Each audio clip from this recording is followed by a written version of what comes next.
and welcome to Read, Watch, Play, the show where we talk about what comics we read, what TV shows that are sci-fi and comic book related that we watched, and of course, what games we have played, board games, video games, otherwise. With me, as always, my co-host and partner in crime, Tony Cox.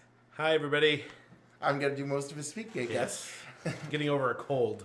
Poor guy. So. I, of course, your guest host, your co-host, Clifford Parmenter. Did you say you have cores?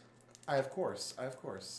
Oh, I have course. I have course. I thought you meant you had Coors beer, and I was like, I heard you bring in some bottles, so I was like, oh, hello. Oh, it's not Coors beer, but we're gonna get to that later on. Oh boy. You know, although I'm realizing that I have Tony's gift, and Tony probably doesn't have my gift. I do have a gift for you that is in the store and not purchased, but it is set aside, and this morning I got here and I said I got to remember to get that and to wrap it.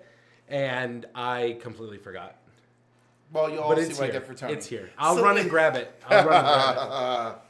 And then I'll buy it afterwards. That feels about right.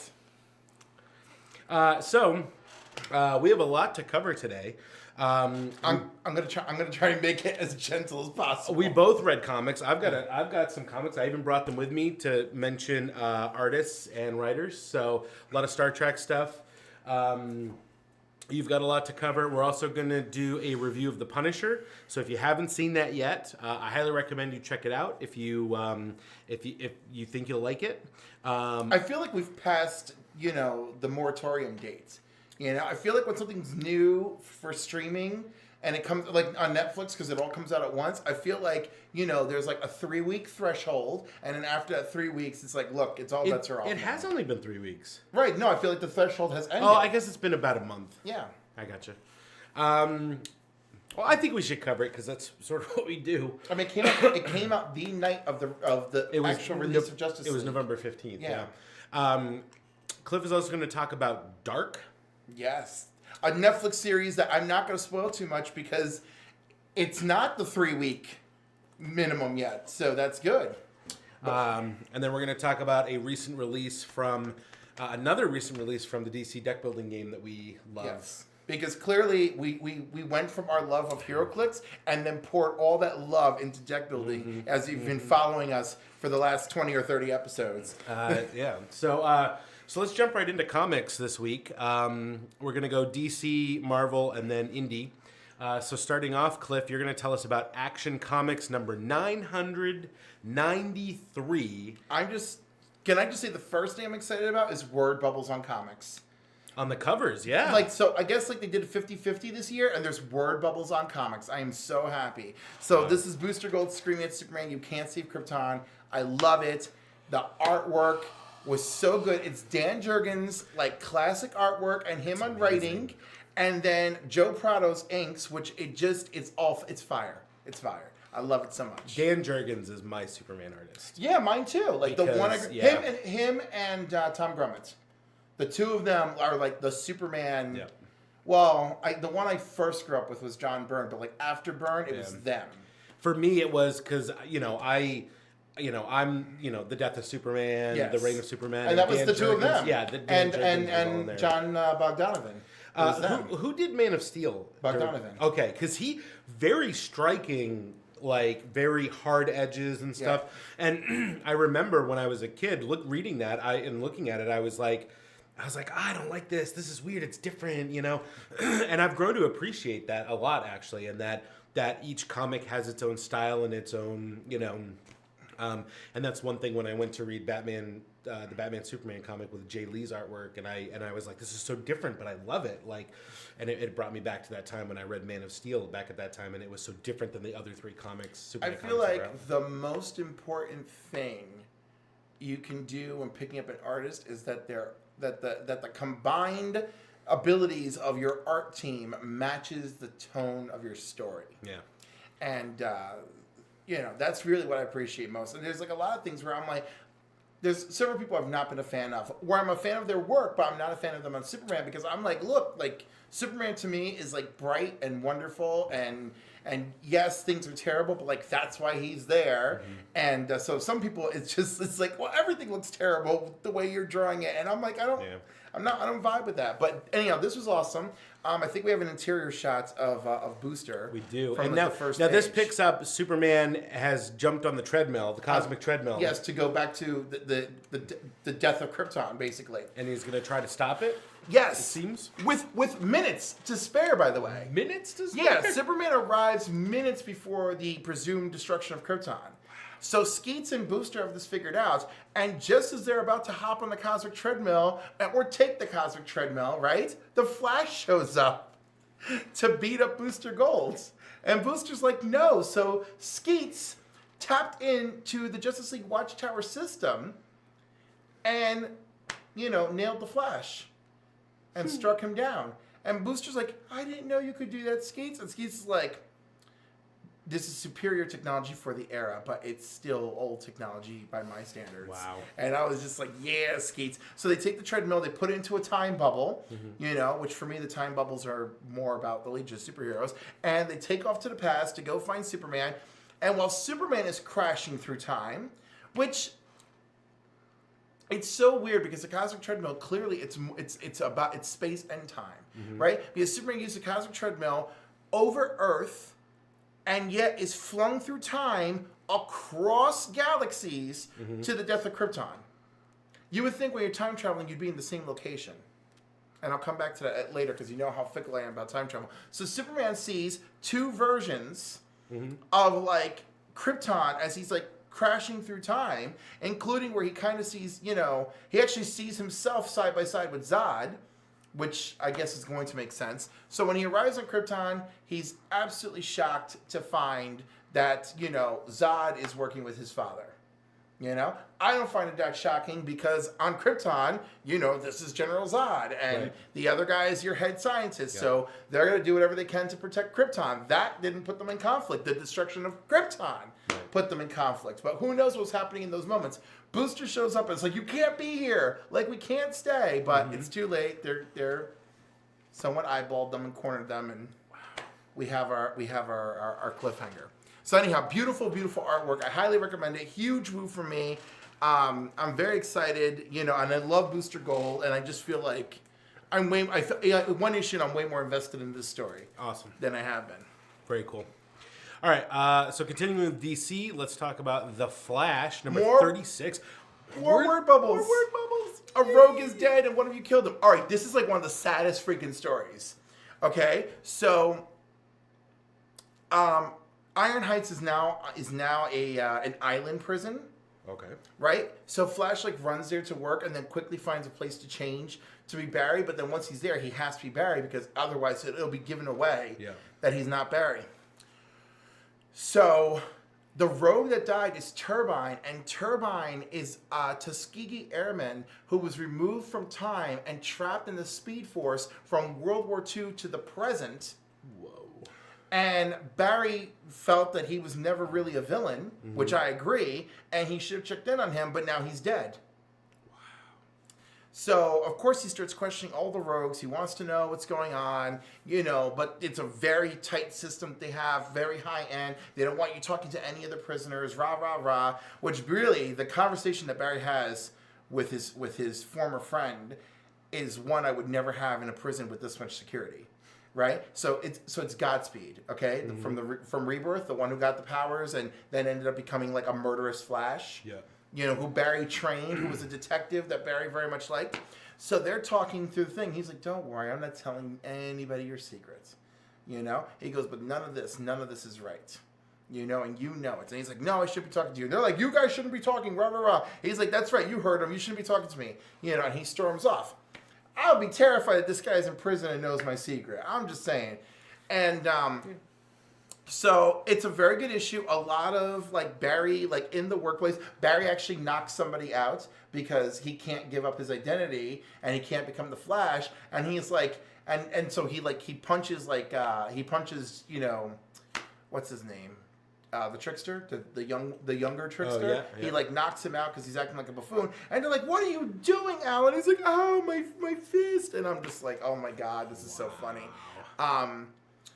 So yeah, very good. Then we find out that the Rogues are doing some nasty stuff right under the prison. Under the prison. And that they have holograms of themselves in their cells to fool everybody. So spoiler alert. You know, I'll just keep my hand up for the spoiler alert, and then when I put it down, you can unmute later. So spoiler alert that... Oh, wait. I think we got it. Woo! So Godspeed is pulled in by the Rogues, and he's like, you get this collar off me, and I'll give you the Flash. And that's our cliffhanger for this. Well, you were right to be afraid of that. I know. I was like, in the middle of the story, I'm like, anyone who knows your secret when you're a superhero, this is a problem. You know? Especially a guy who was just running around murdering supervillains a couple weeks ago. Yeah, that's bad.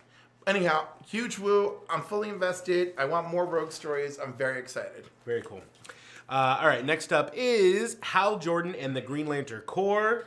Yes. If the lanterns fall, who will pay the price? Well, this is part 2 of Fall of the Guardians. So as you know, the controllers, the brothers of the Guardians, right? Because they were all Malthusians, and then they became different things. Yep. So they have the Guardians captured, and most of the whole issue is them arguing. The Guardians and the controller, Ganthet and the Guardian and the controllers arguing, right?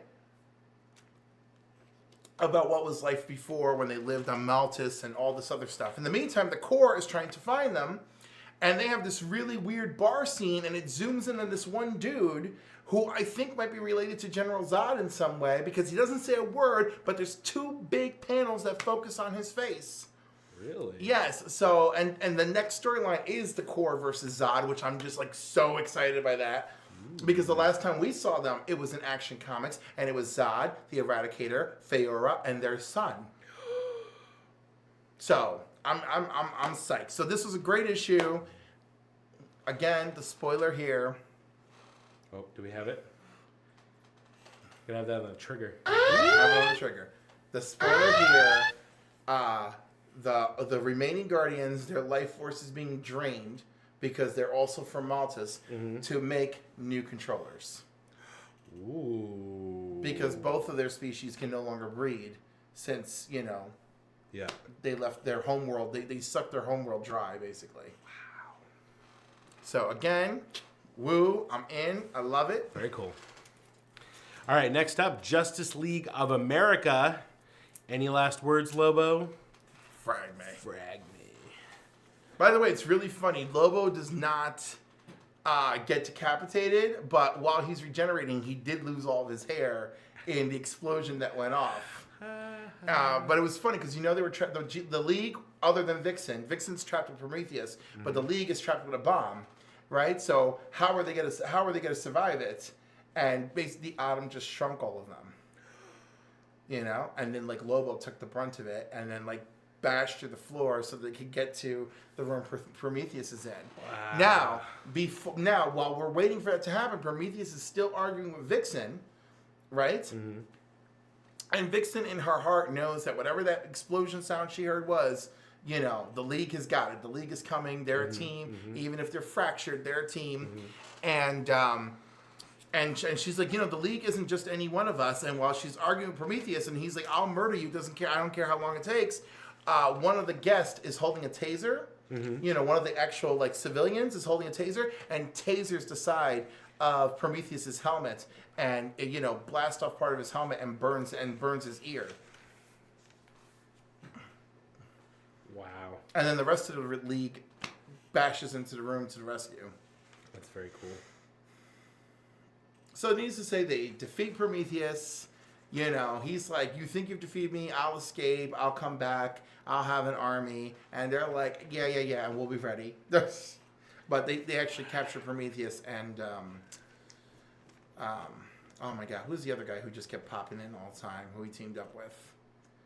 I don't remember, but I know who you're talking about. Yeah. So, let's see. Blah, blah, blah, blah, blah, blah, blah. Oh, this guy. Yes. I'm going to summon to Belle Reeve.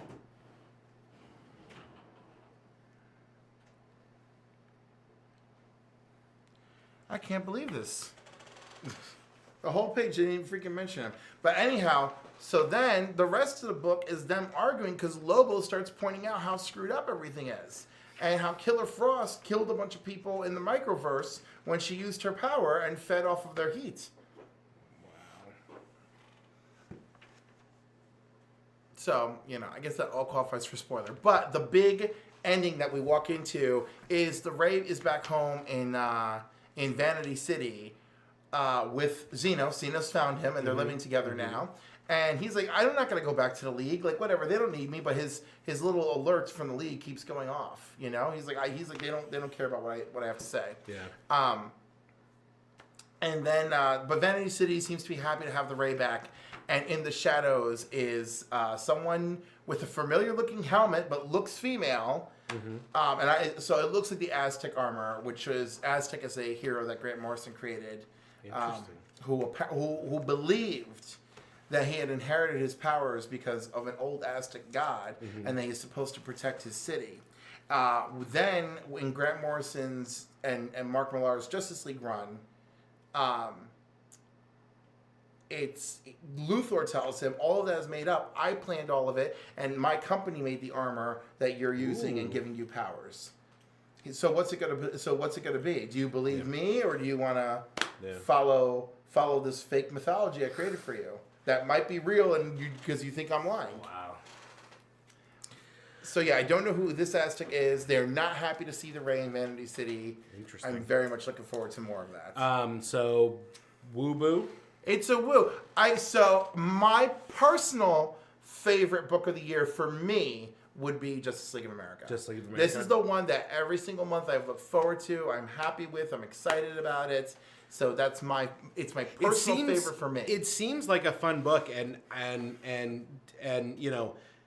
don't want this to come out wrong, but it seems kind of Avengery. Well, actually, what I like about it is it reminds me of Justice League International. Yeah. That's what which I guess, Avengers and JLA and any version of the Justice League are always going to feel that way. It's pretty cool, though. All right, next up is Mr. Miracle, number 5 of 12, right? Yes. Yeah. Talk about sucking us in for a whole month. I love it. And for a whole 12 months. This is my choice for Comic of the Year. Really? For 2017. Oh, wow. This is not personal bias. This is everyone should be reading this comic. Everyone should be reading this comic. It's really good. You've seen the artwork. Yep. You've seen the panels. This entire issue is Scott's last day on Earth with Barda. Oh, wow. That's why this covers them on the beach and this other covers them in a giant heart, And it opens with they're just doing some stuff, like whatever. They're just trying to do everything, like do just what you would want to do with anyone you're in love with if you know that this is going to be the last day for them, right? And he opens with him saying, just tell me to stay, right? And I'll fight Orion. I'll kill him. I'll do whatever it takes. I'll stay with you, right? And she's like, Scott, you have to face whatever this is on your own. You have to face it, right? Like, like you cannot use me as a scapegoat. Like I can't deal with that, right? So they go through. I think this is his last 2 nights, right? It's very risque. But so like we see the first of their last 2 nights together, right? And she puts him in a trap on the bed. She puts him in a trap. Right, because he's Mr. Miracle, the greatest escape artist. Oh, right. Right? So that's really funny. Yeah. So that's... And then Funky Flashman appears. I don't know if you're familiar with this character, but he's basically a hype man that's villainous in his previous incarnation. I assume he's kind of supposed to be that here. So he's telling him how they're going to sell his death to the media. You're going to tell the media this and tell the media that, and then you're going to go off to face Orion. And then if you do die, you don't die, whatever. We have this wonderful thing. It's going to be great. Sales are going to be through the roof. Your popularity is going to be wonderful. We're going to market this, wonderfully. Right? And then they go to Oberon's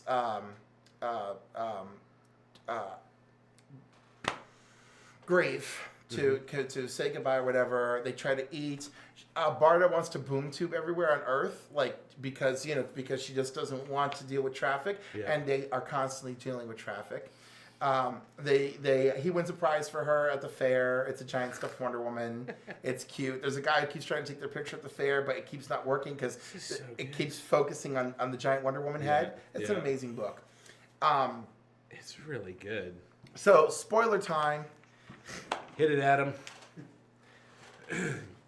Get that thing hotkeyed.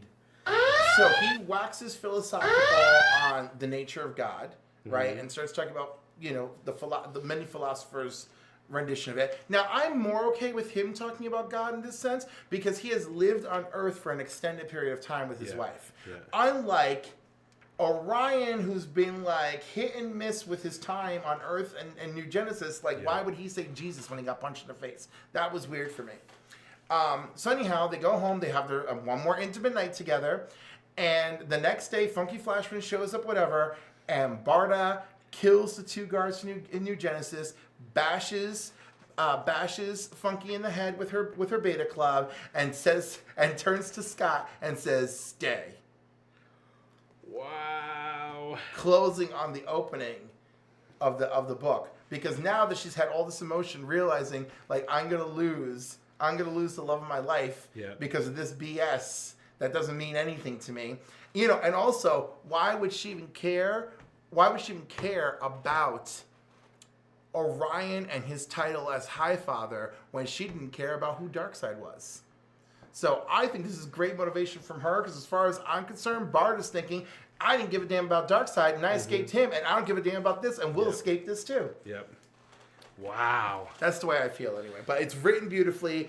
This is the DC book to pick up. And it's really unfortunate. And I'm going to call it the book of the year because the other two that I think are the books that everybody should be reading from 2017, they haven't been around in 2017 enough to warrant it. But the other two would be Thanos and Doctor Strange. Cool. I think those are the three. Everyone should be reading these titles books. Very cool. So I'm assuming it's a woo. Yes. Woo! All right. Next up is New Superman, End of an Era. Yes. All right. So now it's End of an Era because the title is going to become New Superman and the Justice League of China. Ooh. Because the Justice League of China has been in every issue, and it's not really his own book. Yeah. But this resolves everything where we're at right now. Superman is actually in China helping him out. New Superman actually has to wrap up his battle with I Ching. Right? Do you remember this character? No. All right, so he's an older Japanese character who, when Wonder Woman gave up her powers and stuff, he, back in the 70s, he was the one guiding her to use, her natural chi to actually do combat and stuff. So that character has been floating around DC forever. And I know it's crazy. And so he feels he's been training he's been training Keenan to master his abilities as New Superman, right? And he does. He gets his symbol turns into an S chi, where it's like a black and white S, once he's mastered it. But he wants him to go and destroy everything. That's how he wants him to restore balance. And he's like, no, that's not how it works. So, you told me to be the balance. I'm going to be the balance. So he defeats I Ching, and he defeats him by absorbing him into his chi. Oh, wow. Yeah, really crazy. Also, we get the whole origin of I Ching before that even happens. Which, considering this character has always been classified as a racist creation, right? It's nice that this book, made him an actual, completely, filled out character. For Keenan to have as a mentor, a corrupt mentor, nonetheless. And then, of course, the book ends, on a happy note. His team up with Superman is successful. They defeated these weird, Hindu gods that were summoned out of I don't know where. And the real villain, of course, is defeated by Keenan, and he's just happy. Even though you're supposed to have balance between your happiness and whatever, he's supposed to be all about balance, he closes with he's just going to be happy. The only thing that's really sad is his mother is running the is running the scientific stuff for the Chinese government, right? And he's supposed to be new Superman, and the Chinese government is like, forget him. It's like the Justice League of China are now enemies of the state. It's like we should have never went with a Justice League anyway. The Westerners are too wild. We should have created a Corps, and so they have their own Green Lantern Corps robots that they've made that are crazy looking. Wow. So anyhow, I mean, I've been on and off with this book, but I'm very happy, and I look forward to where it's going. See, nice slice page too. That's a great last page. I'm happy. It's unfortunate that his origin is really murky and stuff. Like the opening of New Superman and the opening of Supergirl, the opening of Superwoman make no sense because all of them are affected by Mixoplex Mixie Spittlek fixing Superman's origin by going, hey, Shane. Hey! By fixing all of it and being like, boom, oh, it's Shane. So like, So still a woo for this? Oh yeah, bigger woo than I thought. Cool. All right, next up is Supergirl number 16, The Wrath of Strange Visitor. Yes, Sharon Vance. So Sharon Vance... Who is that? So Sharon Vance is a girl that grew up with Clark Kent. And she became Strange Visitor because... Why does she have an S on her chest? Because that's like a Superwoman S. That's the electric blue Superman costume she's in. Oh. Because that's the only thing that could keep her power. Mm-hmm. So she was ripped from whatever cosmic piece she was at, and she's alive again, and basically it hurts. Right? And Supergirl's fighting her. She goes, why is this happening? Like, you died heroically. Like, why are you here and lashing out at everybody? And then she realizes, after they fight, and she's been pummeled a little bit, right? She realizes it's not Supergirl's fault, it's someone else's fault, right? Mm-hmm. And then, of course, the DEO shows up, captures her. They want to arrest Supergirl. You know, Supergirl gets to escape because there's a dude who she saved who got his own power armor, who created a distraction for her. And then back at the DEO, we find all sorts of horrible things are going on that Mr. Bones has prepared. And he's got all sorts of people that he's going to send after Supergirl. So anyhow, I like the direction of the book. The two writers are doing a great job, and it's a woo for me. And I'm not gonna spoil this too much because I want people to go out and get it. Very cool. All right, next up is we're gonna switch over to Marvel. Yeah. So Ben Reilly, the Scarlet Spider. So this is cute. Now he lives in Las Vegas. Okay, he's also going by the name Peter. Considering that was his birth name, why not? Right? Because as far as he's concerned, he was born Peter Parker. Right, because he's a clone. He's the clone, yes. So, Hornet, in the last issue, and I'm so sorry that we're jumping on issue 2 for the Slinger's Return. So the last issue, Hornet, who was already previously dead as a Slinger, attacked Spider-Man. Okay? So that, the other remaining members of the Slingers are like, whoa, that dude's supposed to be dead. They go out to Las Vegas to investigate. A couple of them. So this has already happened after that. One of Spider-Man's friends, also, Ben Reilly previously had been looking like all monstrous and disfigured. Mm-hmm. And then, of course, he had a run as a villain for a little while that was completely misguided and wrong because, you know, the whole, whatchamacallit, Hydra thing. So now he's just trying to be a good person. And Death, Mistress Death, but Death, the Death incarnate of the Marvel Universe, has been tormenting him. And so the necrosis has partially come back to his face. And he's like, why is this happening? And Death appears to him. She goes, well, you know why it's happening. He goes, for someone who claims they don't have a sense of humor, you really hit me with the jabs.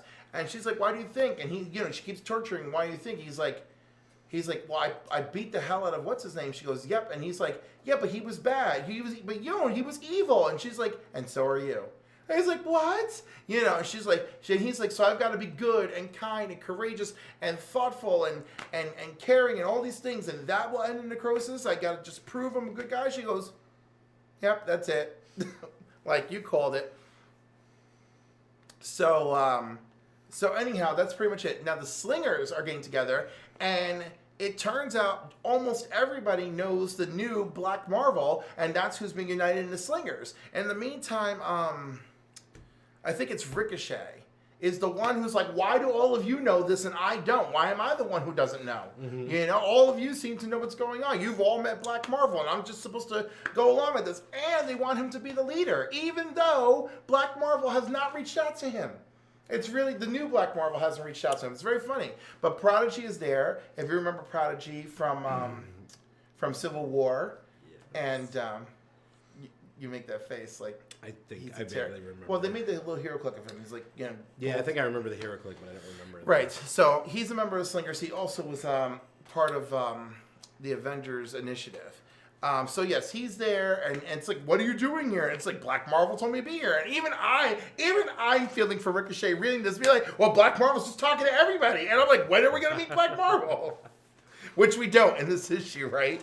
Anyhow, good. It gets a woo for me. I like a multi-part, mystery. I like the fact that I think it's weird that Death, the cosmic entity Death, is messing with Ben Reilly because apparently she's got time for that.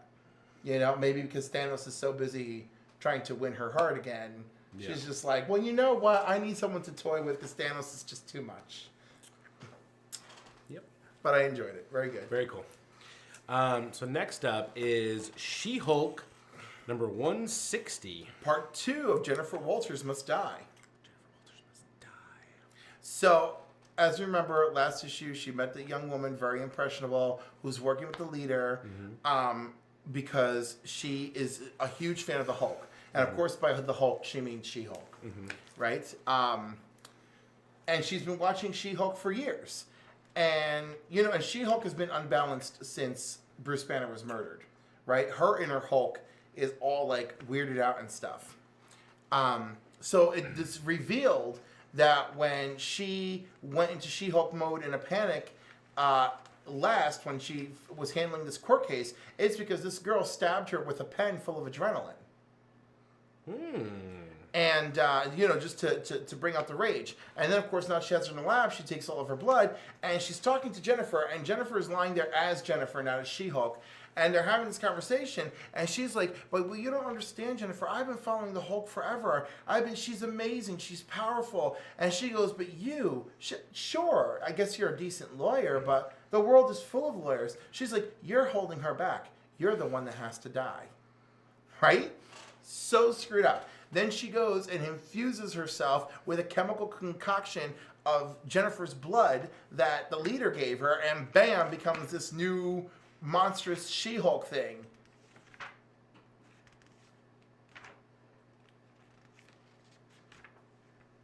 So great. The leader's such a scumbag. Whoa.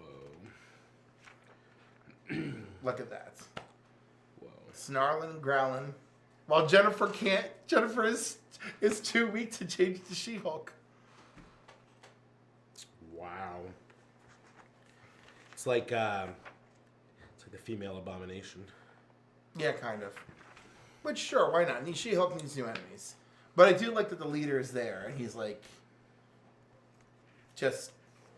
he doesn't even have to be that manipulative. Yeah. Just like he appeared to this girl while she was working in her lab, and she wasn't even afraid of him. She was just like, what do you want with me? Like, she was completely excited and intrigued. She's like, if the leader's here, this is amazing. Something amazing is going to happen in my life. I love sick, twisted villain characters. Because for some reason, it makes me root harder for their defeats. That's true. Effective villains, So woo, boo? It's a woo. I'm still enjoying this. I'm glad that I picked up some Marvel books where I feel good about what's going on. So next up is, I read Black Panther Prelude number 2. T'Challa and one of his guards, Okoye, I think is how it's pronounced. They're off saving the two Wakandans that were taken hostage in Guatemala or Nicaragua. So it picks up after he's been shot with a vibranium bullet. I want to vote for Nicaragua for some reason. Yeah, it might have been Nicaragua. I actually have it here, but I think this is the second one, so I don't think that they recap. I don't think they recap it because it literally picks up immediately. He's fighting the girl who's trying to hunt him, basically. And I'll be honest with you, 90% of this is just like them fighting, and there's no there's no reason. Like, there's no, like, I thought, oh, we're going to find out why she's hunting. Nothing. No, it's just like when you were reading Captain Phasma. Yeah, I mean, it literally was just pages and pages of physical conflict. No emotional stakes, no motivation, no nothing. And then at the end, it's wrapped up with his guard gives a report to his father that he did well, and he reports that he worked well with her, and his father's like, well, there's much to teach you, and that's it. And then it's like continued in Black Panther in theaters. Yeah, you see why I'm not a fan of Preludes. So, although I will tell you, the most interesting movie Prelude I ever read were the 4 for Superman Returns. Oh yeah? They were actually very thoughtful, delving into what Martha Kent's life has been like, what Lois's life has been like, and what Luthor's life has been like. Oh, that's very cool. And they were good. Yeah. Like they were leading up to what their mental states were upon, leaving us off where Superman actually returns from space. Yeah. I very much liked the prelude to the Star Trek 2009 movie, where they told the story. That one was really good. It was really good, and it starts off with Captain Beta, right? With Data, and as the captain of the Enterprise. Did he take the name Data? No. Yeah. Oh, he did. Even though we know it's Beta. B4. Yeah, B4. Sorry. Yeah, it's Data. Why do I keep calling him Beta? It just feels right to me. Like he's a Betamax. So it's Data's captain of the Enterprise. F. Sure, why not? That thing He's the captain of the Enterprise. It gets blown up every other week. And well, at this point, the E has been decommissioned, and probably now, Riker has dug it up. Riker's the captain of the Titan. Right, but remember in the future that we did see. Right, but that's not the future that happens. We don't know that for sure, do we? Yeah. Because the Enterprise D is destroyed well before then. Right. Oh, that's right. Because then the Enterprise E is in First Contact, Insurrection, and Nemesis. You're right. And then at the end of Nemesis, we're introduced to B4 with all of Data's memories. And then flash forward, I think it's 20 years. Picard is the ambassador to Vulcan. Spock is the ambassador to Romulus. Data is captain of the Enterprise F, and Geordi is working at Starfleet Engineering Corps. And Geordi creates and builds the squid ship that we see that in the Spock movie, uses, and the whole red matter is devised by Spock, Picard, and Data. Spock, Picard, and Geordi, and then Data. I forget what Data is. Is Data chasing Nero or something? Anyway, and then it basically tells the whole story of the Hobus star exploding, Spock trying to save Romulus, that the Vulcan science command refuses to help, and then he goes and tries the red matter, and it's not enough, and then him and Nero are sucked into the. It also tells the story of Nero taking his mining ship and building it. And building it out with the Borg technology at the Vault and stuff, so it's pretty good. Anyway, that's my favorite Prelude. I'll give it to you. That one's a really good one. I'm just mad at all these other ones because they just feel like a trap. You know, I told you I saw Captain Phasma. I'm like, Yeah. Some of the Star Wars comics are pretty good. No, I'm just surprised that one's just like it didn't go anywhere. Well, again. Finn's... And nobody's talking about it. It shouldn't be. Finn's was okay, and it actually did cover who those other stormtroopers were. Yeah. So it gives you a little taste of a little something to chew on when you watch the movie. Well, especially when FN 2199 yells "Traitor!" Yes. So now that moment has a little extra meaning. Yeah. I liked his. I wanted to like Poe Dameron's, and it did fill in some weird things, like the fact that his mother and Luke went on a mission together. Oh yeah, that was part. Well, was the really, Force tree, and like giving one Force tree to Poe Dameron's mother, and presumably one of the Force trees is what he planted at the Jedi Temple that Kylo Ren then destroyed. Hey, Joe and Ethan, how's it going, guys? Thanks for watching. Oh, thanks, Shane. So next up, we're going to talk about XMen Blue, number 17. Yes. Welcome to 2099. Hope you survive the experience. The cross-time capers continue. So they're in the world of 2099, and the X-Men are like, who are these people? And like, so one of the 2099 X-Men is like, no, I like see temporal energy. Yeah. They're actually mutants. They're not mutates. Like, they're cool. They're telling the truth. Yep. So that's good after, of course, some mediocre fighting. And so they're asking them all sorts of questions about, you know, being the X-Men and why are they here? And they talk about the time platform and how it's going to specific moments for no good freaking reason, and they're stuck. And it's interesting because they face a threat together from the year 2099. And so it kind of leaves the door open if they want to do revisit the 2099 universe as a series, they could. It's a very good issue. They get sucked to another time at the end of it, and another time in X-Men history, at the Charles Xavier Institute for Gifted Youngsters. So not the Jean Grey Institute, right? But it's not so far back that they're young. Yeah. Oh, the other cute thing about 2099, they actually see what do you call it? A monument to them, a monument to the original X-Men, and it's them, and they're like, is that even us? Like, wow, very cool. So it was good, and so, and when they're left, they're facing off against Chamber and Generation X. Oh, very cool. So Woo. And to Woo, I like it because Iceman and so like, let me handle this, guys. Hi, we're X-Men who are time displaced, so we've come to, and Monet is just charging him, and that's like the final moment. Wow. It's like Monet's like roar. All right. So next up, so Bettie Page. I finally got around to finishing Bettie Page. I just love how this is the book that like you can't resist. So I'm reading it. Well, here's the thing: is the art that so the artist has changed. And I'll even show you the artwork. The art has changed since the last one. It's gotten sort of cartoony, and I'm not crazy about it. Here, Adam, can we get the table cam real quick? Here's some of the artwork. It's just a little. It was a little cleaner and a little more like era appropriate. So last time we left Betty, she was, she had gotten the spacecraft to crash. She had taken the key that was the necklace, and she meets this guy out of nowhere who's like, "Hey, come with me," right?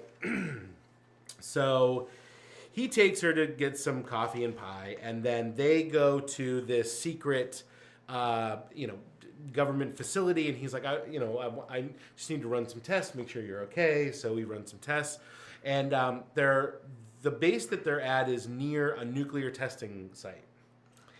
And why that's relevant is because at a certain point they start to get chased by giant scorpions that have been mutated by the radiation from the nuclear testing. Okay, so it causes this whole rigmarole, and basically they have to.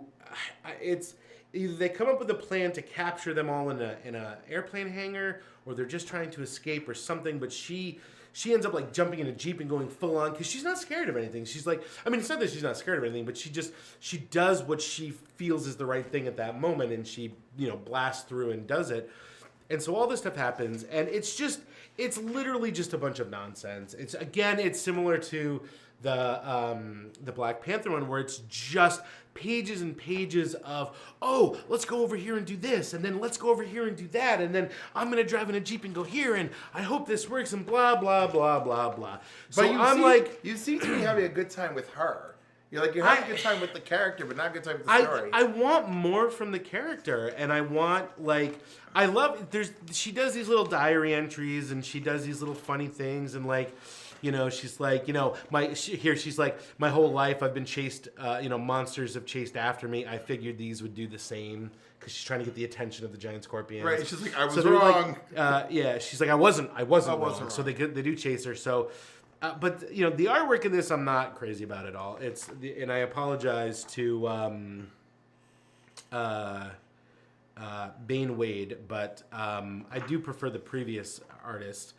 And then our team for all we know. Our team, yeah. It's just this. So I'm reading this and I'm like, okay. As I'm reading this, I'm like, this is the last comic I'm going to read from this because this is really going nowhere. There's no depth. Like, I like the character, but I feel like she's just put in these like situations where she's just forced to like fix everything. And it's not because like the writers are just forcing her into fixing this stuff because it just doesn't seem because she's our hero, no other reason. Yeah, exactly. Until the last page. And then the last page is she's like, you know, this guy hasn't told her his name. And she's like, you know, can you give me a name? Because she's been calling him Charlie, and she's like, you know, whatever. And he's like, well, you know, I've kind of grown fond of Charlie, but how would you like a job? And then literally the last bubble is, have you ever thought about being a secret agent? And so finally, after 5 issues, we're at the part where she's going to become a secret agent, which is what I thought the whole book was going to be about to begin with. So I'm going to give it one more issue and see what happens because I feel like we're going to keep going. Issue 12, you're like, I keep thinking. You know what I want from this? I want Agent Carter is what I want from this, but a slightly different take. And I like the appeal of like, oh, this like, you know, this pinup girl yeah. that like is so much more really, and you know, I like that. It's like, what if Peggy Carter was a pinup girl, you know? And it's like that's the story. I really feel like Peggy Carter would be like, I'm not being a pinup girl. That's the thing is that's great because that's Peggy Carter. Do you know what would be? And now we get really to see great? what Bettie Page I would does. love Peggy Carter teaming up with Bettie Page just because it would be hilarious. Dude, that would blow my mind. That would blow my mind.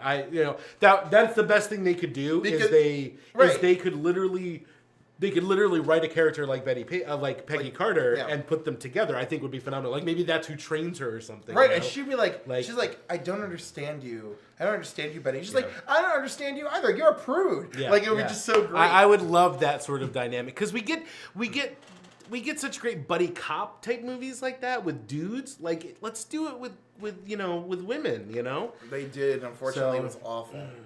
What? The one with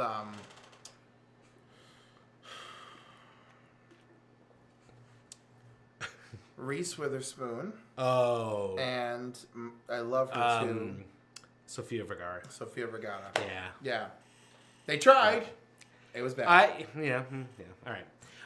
Next up, so I'm going to do a whole Star Trek recap here because I got caught up on all my Star Trek books. So let's start with. I already love Deanna's outfits. She is so great. She's the Inquisitor. Yes. I absolutely love her character. So I think there's been 2 issues since the last time I covered this. So they stole the Enterprise. But they don't have enough crew to crew it. So they got to figure out something, and they go and they drop off Jellicoe's crew at this penal facility that's run by a friend of Captain Picard's. And Jellicoe again was who in the series? He was the one who hated Riker. Right, so he's the one that takes over command of the Enterprise when Picard and Crusher and Worf go on the secret mission into Cardassian space. Yes, and he's awful. They literally do the whole command transfer ceremony and everything. And Geordi and Riker are like, "Is this for real?" And he's like, "Well, they don't do the ceremony when it's not." Mm-hmm. And immediately Jellicoe's like, "All right, I want because the Enterprise we're going to change shifts. He's going to do 4 phase shifts. Exactly. Yep. I want 4 shifts instead of 3 shifts. And then he's walking on the bridge and he's like, I want these science stations at for medical for battle station or tactical and whatever, and I want this and that, and I want to convert that, and then he just like comes in blue, and his catchphrase is "Get it done." Yeah. Oh, and get it done. And Deanna, I appreciate you. Yeah. I appreciate you, and I expect you to settle the crew's feelings about the changes, and also I want you in complete uniform when you're on the bridge. Which was the best thing because she looks so much better in the uniform. Yeah. And then she kept wearing the uniform. Yeah, and then she kept. There's 2 episodes. I'm pretty sure that was Marina Sirtis. She wanted to stop wearing that stuff on the show and become more of the crew, which is great. It is great, but there's 2 episodes that drive home her wearing the Starfleet uniform, by the way. That episode, which introduces it, and then the follow-up where she's talking, Crusher is in charge of the bridge. Crusher is and captain. She decides she wants to take the command the command test so she can do like the night watch.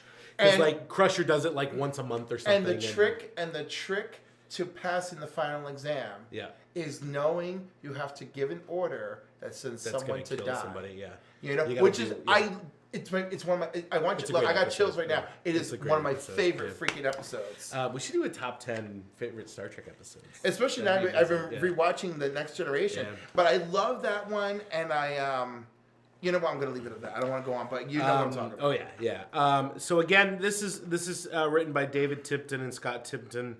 They're doing a great job. Art by J.K. Woodward. I mean, the artwork in this book is absolutely amazing. Can we get the table cam real quick? Everything looks like a portrait. I believe it's watercolors.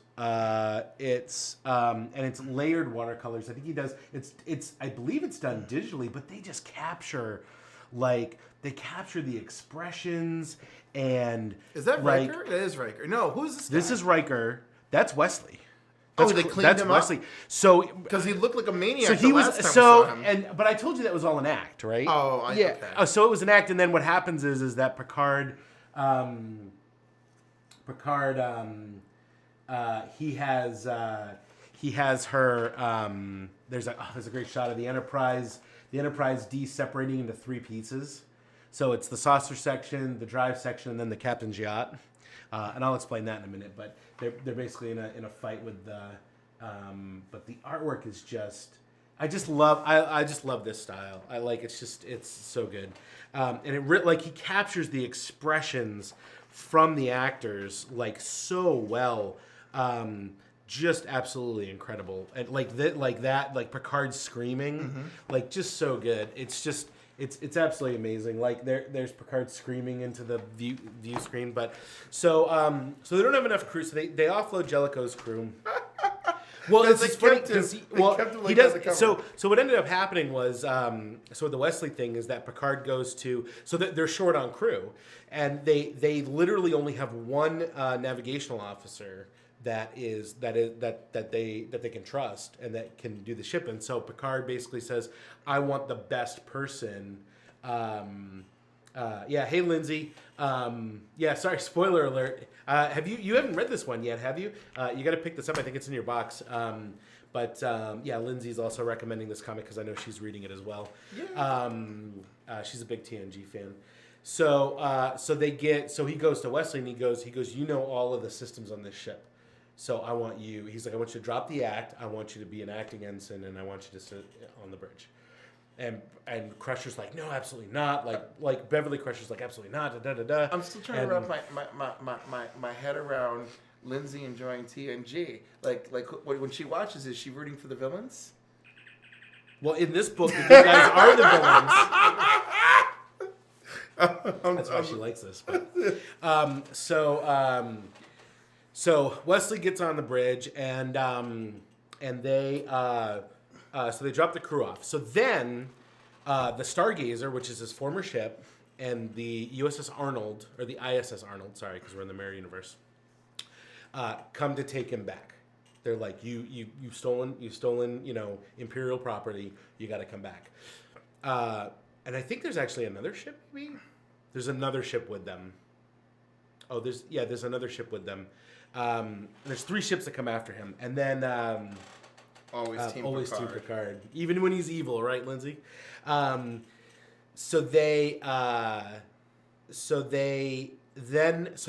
a conflict, and they're sort of posturing, and then all of a sudden, a huge fleet of Klingon, Cardassian alliance ships come in, and Gul Dunar comes over, and he's like, look, how about this? How about we just inspect your little ship you got there, and I'll let you guys live. So they want to steal the Enterprise, and and Data's like, I don't think we're gonna, I don't think we can survive this. And Picard's like, don't worry, we'll, So he's like talking to him. He's like, oh, this is the ultimate, the ultimate power in the universe. No, he doesn't give an Emperor line, but he does say something like, this is the best ship, whatever.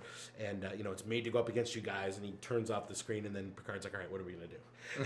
And everybody's like, we're not gonna, like, Data's like, all the simulations I've run, we're not gonna make it. It's a low chance of survival. And then Wesley's like, well, what if we do this? And he's like, let's split the ship up into 3. The yacht, the saucer section, and the drive section. Invite the other 2 ships to join us. And they start running. That's right. They start warping out. But the problem is that the Enterprise can outrun them, but the other 2 ships can't. And so Picard, they're like, well, so Data's like, look, we can leave and let those ships get destroyed, or we can stand and fight with them. And Picard's like, look, even though they were chasing us, and the Cardassians, to show their might, destroy one of the ships. So now there's only 2 ships and the Enterprise left. And so Picard says, well, even though they were in pursuit of us, we're gonna help them out, because Picard's an Imperial man. So Wesley devises this plan. They tell the other ships, and then they stop. And so he's like, all right, open an unsecured channel to Imperial Command. And he says something about, we're going to try this new experimental antimatter, whatever, drone, right? So he sends Riker to go pilot the captain's yacht. They stop, they turn around, and they send the captain's yacht right at the Cardassian flagship. And the Cardassian captain's like, Goldenar's like, he's bluffing, right? And then they start concentrating fire on the captain's yacht, and he's evading it. And then meanwhile, they're getting ready, and then Picard's like, all right, we're gonna do the maneuver that I told you about. Mr. Barclay, who's at tactical, ready your photons and phasers. So in both universes, Riker is an amazing pilot. Yes, and he even said that's how he gets put on there, is because he's like, look, Picard's like, look, if I was the best person for the job, I'd put me on there, but you're the best pilot in the fleet, you got to go. And so then he does the Picard maneuver, which, if you're not familiar with the Picard maneuver, this is something that Picard did to against the Ferengi when they first meet at the Battle of Maxi Zeta. And he basically, if the Stargazer's here and the Ferengi ship is over there, he warps up, right? He does a warp jump over here so that for a split second it appears that there's 2 ships, because the light from the first ship hasn't caught up with, the sensor light hasn't caught up with the other one. Nice. And so he warps up, and then it looks like there's 2, and then he fires from the other one because it confuses them. But this Enterprise has 3 nacelles and can be more stable to do a bunch of jumps. So it looks like they're surrounded. So they just jump around, and every time they jump, they fire, and then jump, and then fire, and then jump, and they fire. So it bombards the fleet. They're confused, and then the other ships come in, the drive section, the saucer section, and the Arnold and the Stargazer come in and cripple the other ships. And then it's a successful thing, and then the fleet retreats. And then Admiral Quinn comes on, and he's like, all right, look. You could have taken, one of the captains of the ship says, look, Picard could have taken the ship and ran, and he didn't. Yeah. And Arnold's like, and Quinn is like, you're right. And he goes, so here's what we're going to do. We're going to clear everybody's name. We're going to give you a field transfer to the Enterprise. That'll be your ship. You come back to the Empire. And so he's like, well, of course. And they lower shields, and now he's like the big hero. And then they're all celebrating in a room, and Barclay says, when this all started, he's like, he's talking to somebody, and he goes, when this all started, I wanted nothing but to kill Picard. Mm-hmm. And how, deeply, and all I could think about was killing Picard. And it's so funny that it's Barclay talking. Yeah, I know. And he goes, and I'm sure I'm not the only person in this room that thought that. So how much longer can this last? Mm-hmm. And then that's the end? ? Yeah. So just really great, and they've even this storyline has even crossed over into some of the Star Trek mobile games. the Star Trek Timelines, which is like which is a very popular mobile game. They have some of the characters from this. They have Picard and Data as characters that you can collect and use on missions and whatnot in that game. So so very exciting, very cool. The artwork in this is just absolutely incredible. Again, J.K. Woodward and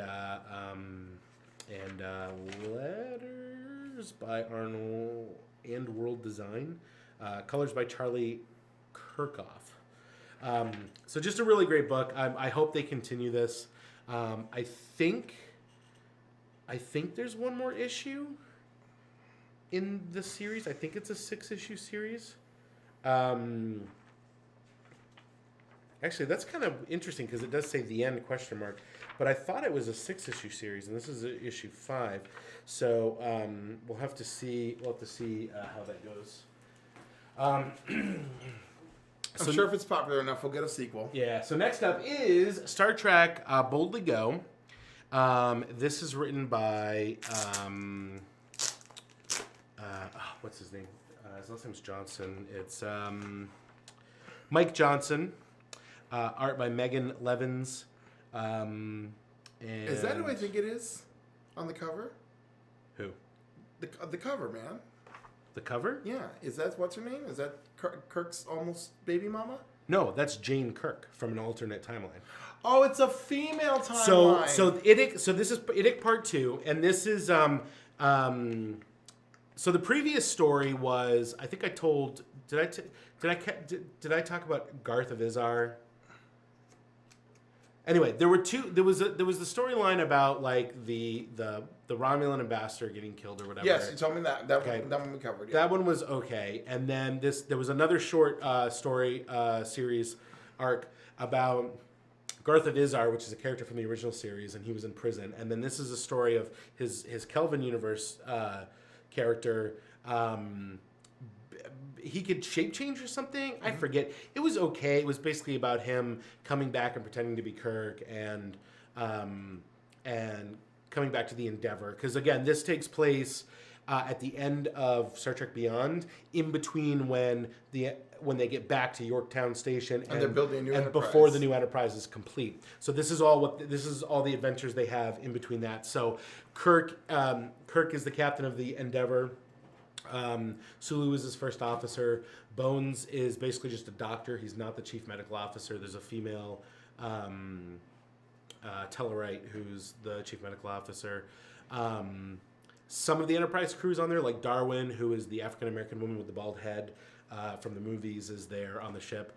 And Spock and Uhura are on New Vulcan, taking a sabbatical. And Chekhov might be with them, but he's about to go back to Yorktown Station to work on the Enterprise.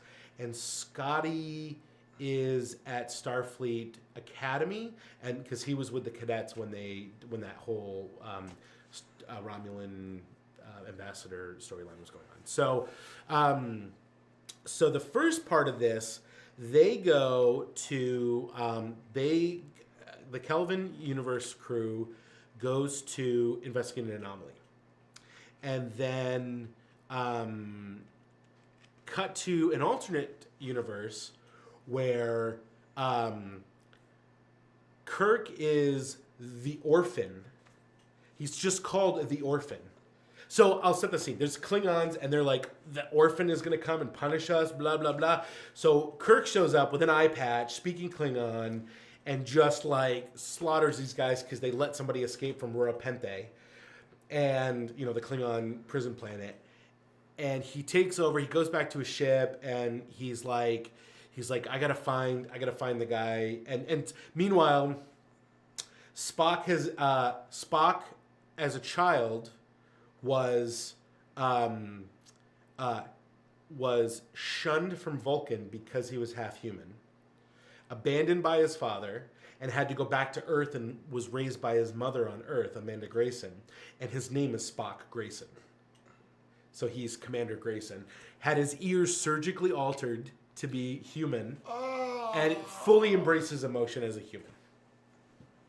Does he have any? But he still has Vulcan. But strength. he's half Vulcan. He's half Vulcan, half human, right? So it's still I have super strength. And guess who his best friend is? McCoy. Bones McCoy is his best friend. Okay, because Kirk is like, in Yeah. the Klingon Empire. So this is great. This whole story, this was wonderful. I love this. He does something. And Uhura has apparently been murdered, and he wants to kill the person who murdered her because he still loves her in this timeline. Right, and he still loves her in excuse me. Well, it's an alternate timeline. And so, therefore, he loves her in that alternate timeline. He doesn't love her in every timeline. Right. So, and it's strongly implied that Kirk is who killed her. So, they're all investigating this. Excuse me. And Pike is the captain of the Enterprise, and Spock Grayson is. Excuse me. Holy cow! Just take your time there, buddy. You're right. I was worried about this. This makes for great entertainment. It really does. This is our winter year-end finale, everybody. Coughing.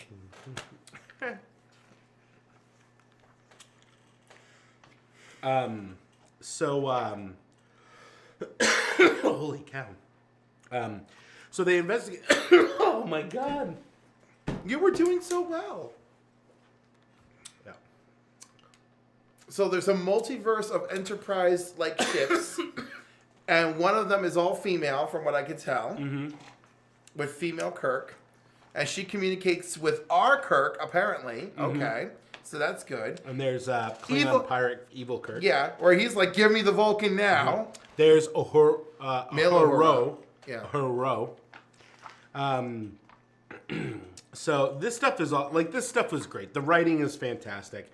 The artwork I was a little concerned with because it wasn't. Again, I don't like it when it's too cartoony, but this actually wasn't too bad. This was pretty good.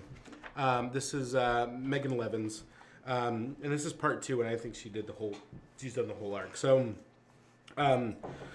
All of a sudden, and there's also one they're all like android counterparts. So they're I forget their names. And they're part of their stations. So JTK 1701, which is James T. Kirk, Sulu 1701, they're all. If I were to guess, I would say let's get the table cam at him. If I were to guess, I would say that this is. Because they talk strongly about, it's almost like Silver Surfer-ish, right? I would say that this, thanks. Lindsay just stopped by and brought me water. Yeah. It's that bad. She had to run downstairs and give me water. Thank you, Lindsay.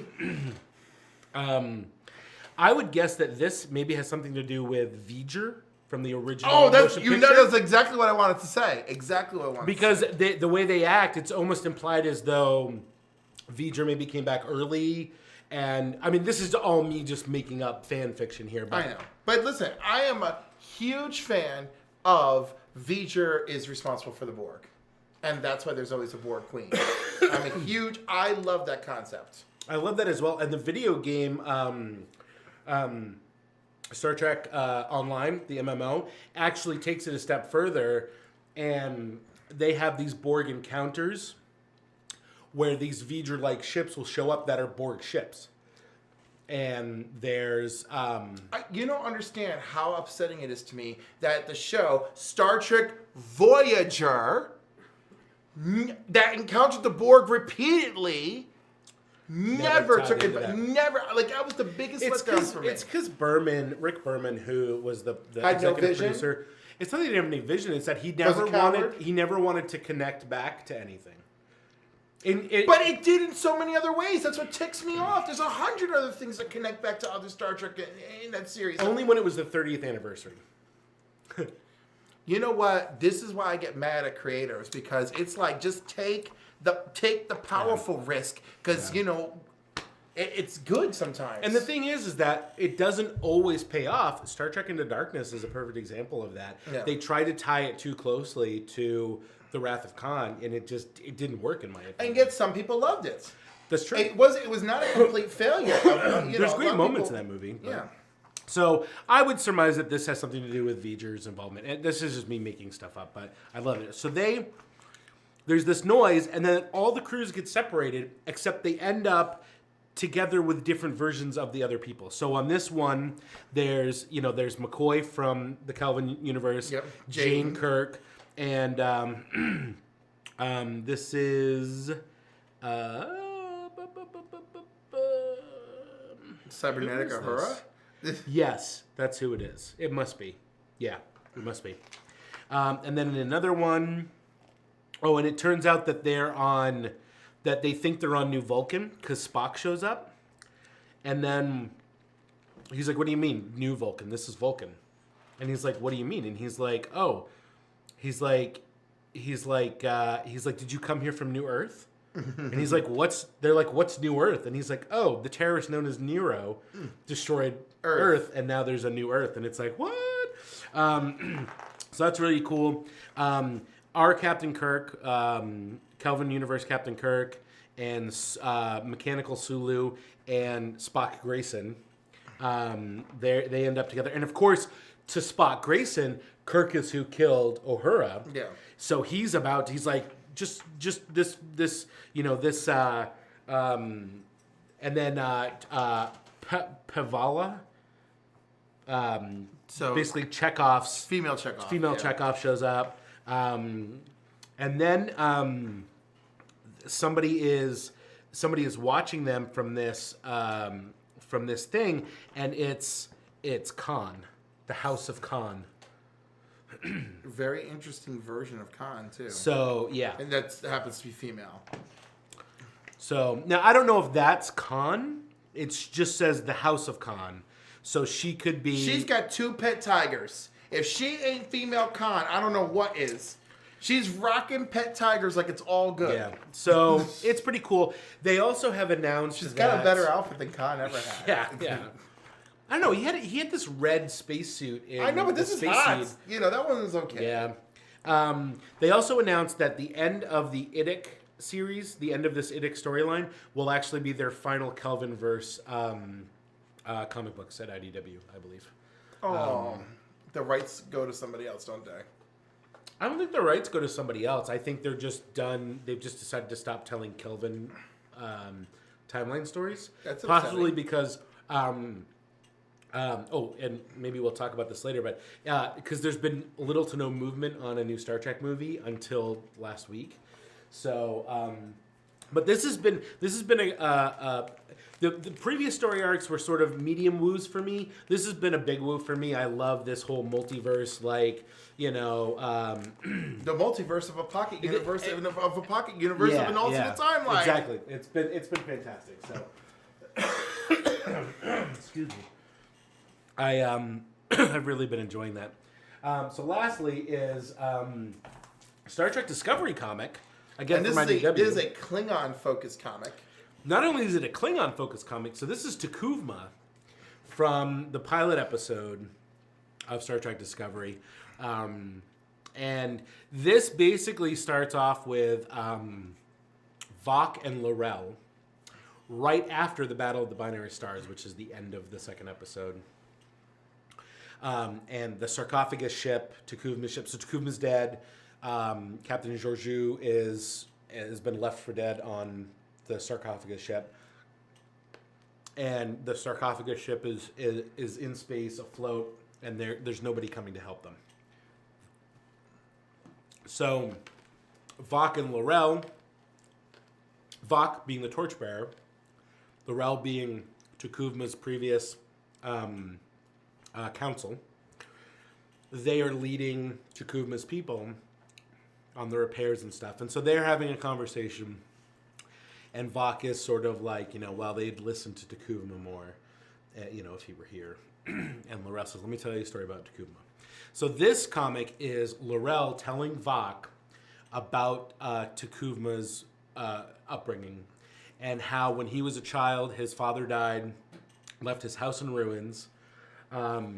His younger brother, and his friends, or his brother and their friends would beat him up, and there's scenes of that in the series, in the pilot episode where you see young T'Kuvma as a child being beat up as as a kid, and then him discovering the sarcophagus ship, and his older sister is there, and she has taken it upon herself to rebuild the ship, to resurrect it, and to take it to Boreth, which is there's a monastery on Boreth where where the legend is that Kahless will return. And this is, you don't see it on the graphic, but it's the subtitle. This is The Light of Kahless. This is also written by Kristen Beyer and Mike Johnson. Mike Johnson wrote Broken Mirror. Oh, sorry, right. Broken Mirror. And Kristen Beyer is a Voyager novelist who is now a creative consultant and the canon expert on Star Trek Discovery, and also wrote the episode, I don't know if you saw it, the episode where they go down to the Pavins planet and are trying to use their spire to decloak, to basically find the cloaked Klingon ships, and so and she's a member of the staff on Star Trek Discovery, so written by them. And Tony Chastain does the artwork, which I very much enjoy. Tony Chastain's work on the Star Trek comics. He used to do the To Boldly Go comics, he's previously been on the. I think he left. I think he got off of the To Boldly Go to do the Discovery comics. But I love his artwork. It's very good. And he did this cover as well. So it's basically the story about his and they're trying to keep it from their uncle, who is now the head of the house, who is just like, it was just like he's selling off their resources to pay for his old debts, basically, selling off the pieces of their house, and they're trying to keep this from him. And at some point he complains about his brother's coffin, and then at one point mentions to Kuvma, maybe you should apprentice as a coffin maker. And then Takuvma, without thinking, mentions Boreth, going to the monastery and studying under Kahless's teachings. Which, by the way, that Boreth and that whole thing is in Star Trek: The Next Generation, because there's an episode where Kahless comes back. Of course. In Star Trek: The Next Generation. It huge. Turns out he's a clone. Spoiler, he's a clone. Oh, if it's not a spoiler, it's 20 years old, 30 years old, something crazy. True. So it's all canon. It's very cool. So he mentions that to his uncle, and then his uncle gets the idea. Hey, that's not a bad idea. You're berating these coffin makers. He's like, you really need. He's like, yeah. Why don't you go study at Boreth? Then Takuvma's sister. He tells Takuvma's sister, and Takuvma thinks this is great. Takuvma's sister is now upset because she's like, my uncle would never send me there. Mm-hmm. Even though it's her dream, it's her ambition to do this. So I guess it's what's best. But she's pretty upset. She smashes her hands in a console and starts bleeding. So then Takuvma goes to Boreth and he starts studying, and then that's where we leave off, as he's there to study the teachings of Kahless. So very cool. It's a little insight into Takuvma's motivations, and I think we'll find out why he decides he wants to start a war with the Federation and unite the Klingon people, and what it means to be Klingon and stuff. And I think that it's a cool backstory. So it's medium woo. It's the first issue. So we'll see where this goes. I'm excited to see. And I do know that eventually they get onto the Discovery, or they talk about some other stuff in this comic. So I'll be excited to see that as well. So Takuvma. All right, so let's move on to what did we watch, and we will start. Let's talk real quick about the news, because I'd love to hear your take on this. Quentin Tarantino, did you hear about this? Oh my God, R-rated Star Trek. So, well, Jesus, you had to jump there. Yeah, no, we're going to jump right in. You said Quentin Tarantino, right. R-rated Star Trek. So for those of you who don't know, there's been little to no movement on a fourth Star Trek film in the Kelvin universe. Scott Mantz, who is a prolific Star Trek fan and a film critic, spoke directly to the Paramount marketing people, and they said, yes, we're moving forward with a fourth film. This was 6 months ago, maybe. And that it would bring back, and J.J. Abrams even said that the fourth movie would bring back Chris Hemsworth as George Kirk. I'm a little bit fascinated by that idea. So I'm going to break this down. I think you're going to like this. Quentin Tarantino is a huge Star Trek fan.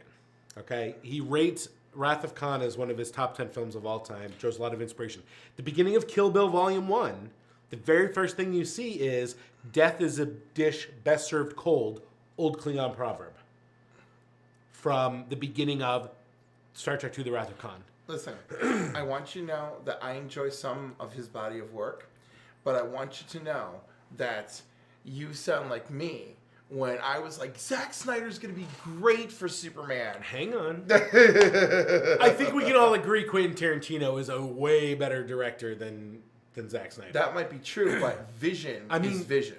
I mean, Quentin Tarantino's been nominated for 178 awards, and he's won 134 of them. Right, for things that were not Star Trek. This is true. Now, he has directed episodes of ER. Yes. He has directed episodes of CSI. Yes.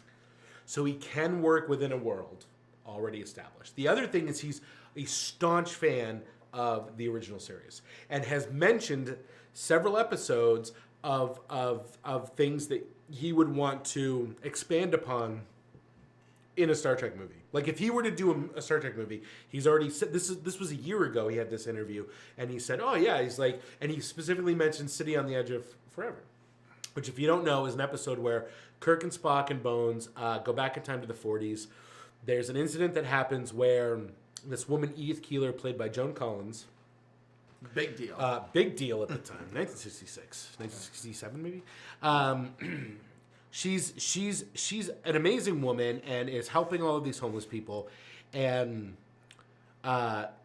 spreading a message of peace.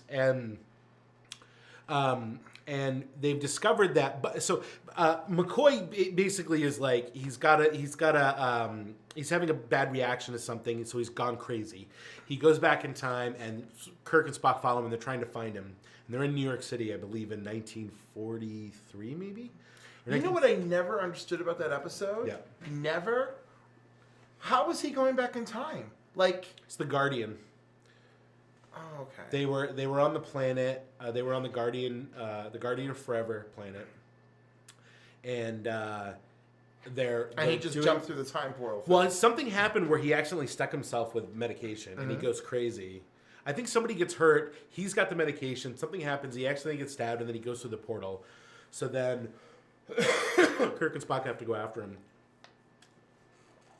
So they've discovered that because of Bones, that the Nazis invade the United States and end up winning World War II.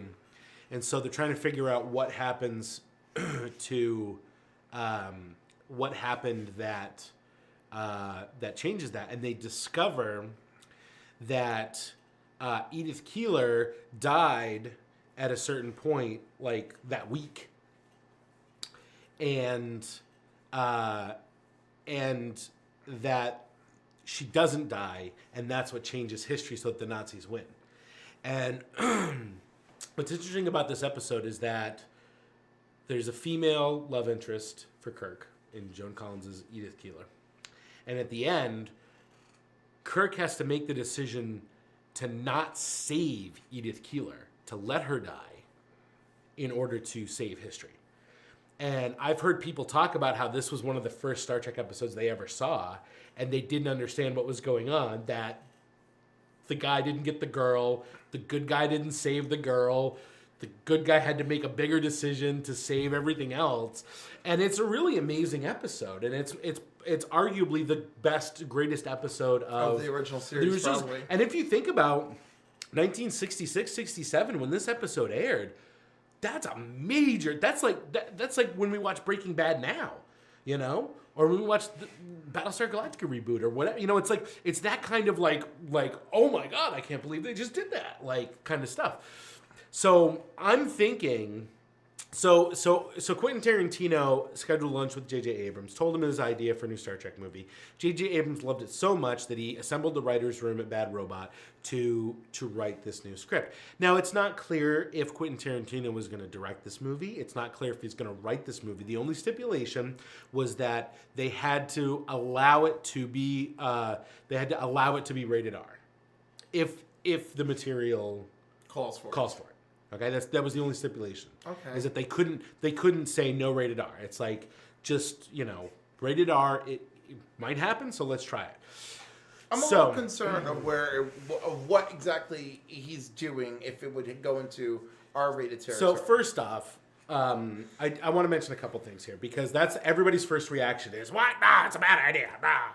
First off, not entirely. I'm just saying, my familiarity with his body of work and his R-rated films, and then my precious Star Trek. But his films are very stylized. Yes, and they're modeled after like eras of cinema almost. And I think that he can work within the confines of. I just want you to know. I'm just being mildly skeptical. I'm still excited for the next. I'm still excited for the next. I will tell you that have you finished Discovery yet? Have you watched? Yeah. So you're all caught up. Okay.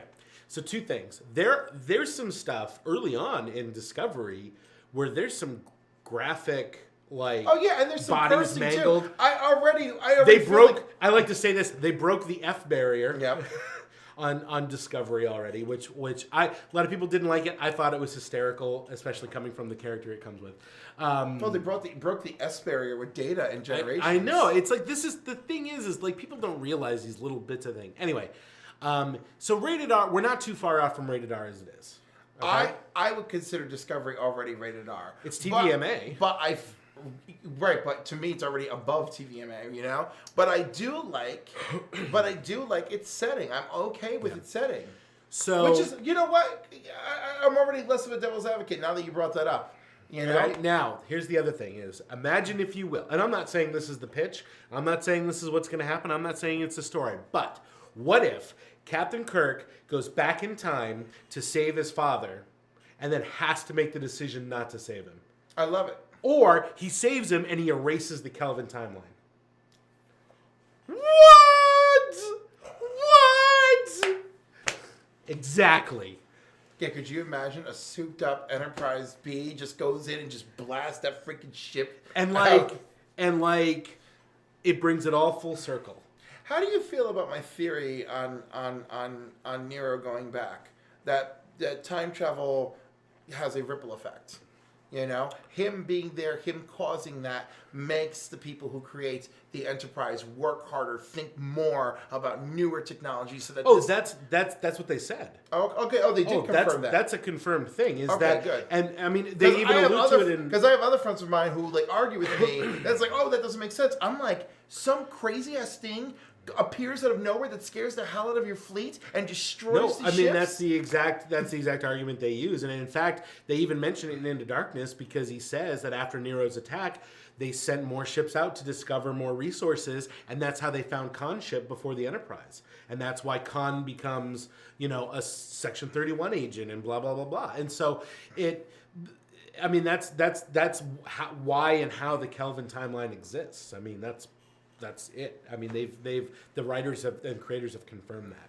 So you can tell all your friends that they're wrong. Oh, that group particularly, yes. So I'm super excited. I'm at the point where I just want more Star Trek. I want movies. I want TV shows. Paramount has a shared movie universe right there, and they're not taking advantage of it. They're not letting it happen the right way. And the thing is Star Trek used to be a shared movie universe and TV universe. People don't realize that. They see this Marvel stuff and they're like, oh, Marvel made this amazing thing. And it's like, Star Trek did it 30, 40 years ago. I think why it's so special when we all saw Marvel do it is because it just had never been with superheroes. It had never been with superheroes. It had also never been in a feature film franchise the way that they've done it, and it was pre-planned to a point. Yeah, and from the very beginning. And as it is, they certainly have not done it as well as Star Trek, because Agents of S.H.I.E.L.D. is so remote. And we're going to get to the Punisher, right? Yes. Like, okay, so you know what? I'm just going to lay this out there. Something that pissed me off about Punisher. Right? So let's transition right into it. Well, that's not right. There we go. All right. So let's talk about the Punisher because let's talk about the Punisher. All right. So Karen Page is there. Yep. She references nothing from there. I'm not even saying the shared Marvel universe. She references nothing from the shared Netflix Marvel universe. That's not true. They reference everything he does in what he did. Daredevil. They reference his actions. Right. They don't reference Matt or Daredevil in any way, Foggy or any other. This woman is being held for questioning and doesn't mention her lawyers. Foggy's working for the best law firm and is definitely her friend. And she has multiple opportunities to bring him up. Doesn't bring it up. She mentions nothing about their shared universe that is not literally about Frank. Even when she is talking about Frank, we never hear about the other characters. Never. And I found that absolutely it would just shock me. Totally shocking. I didn't bother me at all because I was too invested in the story. And in the meantime, I can't be invested. You know what my favorite part was? I mean, I'm going to be yes. Really? Yeah, because my favorite part was when my favorite part was when he realized that he's no hero. Because that's my problem with the Punisher. He is no hero. You know? So that was my favorite. When did you realize that? When he was going after the villain and he's like, "Oh my god, I'm a villain too." Because he's trying to stop a person whose motivation is virtually identical to his own. When was that? The end of the series, without me ruining everything for everybody. We'll have to tell you that specific moment because I didn't see that at all.